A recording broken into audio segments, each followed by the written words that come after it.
Or Yang and Doll, and 3 days ago you were on Mars. Go on. Steve McQueen was never just another Hollywood star.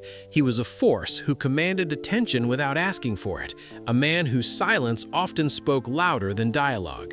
On screen, he projected control, confidence, and effortless cool. Off-screen, his life was far more complicated, shaped by instability, inner conflict, and a constant struggle to outrun his past. Understanding Steve McQueen's rise means looking beyond the legend and into the man who built himself from chaos, piece by piece. Born Terrence Stephen McQueen in 1930, his childhood was marked by abandonment and uncertainty.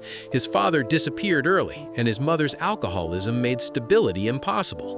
McQueen was passed between relatives, never staying long enough to feel rooted. By his teenage years, that lack of structure pushed him toward trouble. He skipped school, joined street gangs, and was repeatedly arrested for petty crimes. This was not rebellion for attention, but survival behavior from a boy testing limits in a world that offered him none. Everything changed when he was sent to a reform school in California. For the first time, rules were consistent and consequences were real. Years later, McQueen credited that institution with saving his life.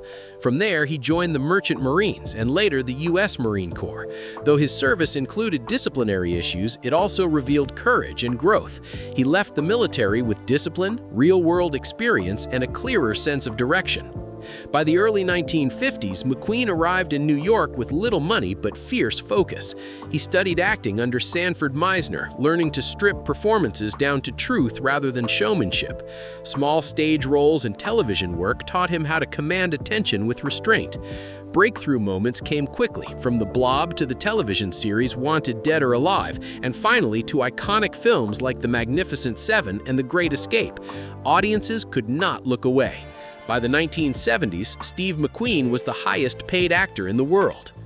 Yet success never erased his inner turmoil. McQueen clashed constantly with directors, studios, and co-stars, guarding his image with intensity. He was obsessed with control, whether over scripts, camera angles, or billing. That same need for control spilled into his personal life. His marriages were marked by passion, jealousy, infidelity, and emotional volatility. He craved closeness but feared vulnerability, a pattern that repeated until relationships collapsed under pressure. Risk became another outlet. Racing motorcycles and cars was not a hobby, it was a necessity. Speed quieted his mind in ways fame never could, but danger came at a cost.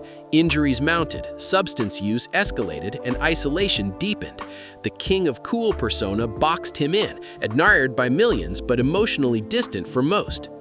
In 1980, McQueen's momentum finally stopped.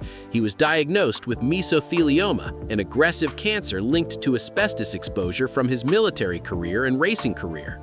Refusing to accept limits, he pursued alternative treatments in Mexico. When his condition worsened, he underwent risky surgery and died from cardiac arrest at just 50 years old. His death shocked the world and fueled decades of rumors, none of which changed the documented truth. Steve McQueen's legacy endures because it is human. His story is not just about fame, rebellion, or style, but about survival, control, and the price of never slowing down. If you found this deep dive valuable, subscribe to Hollywood Bulletin, like the video, and turn on notifications so you never miss the untold stories behind Hollywood's biggest legends.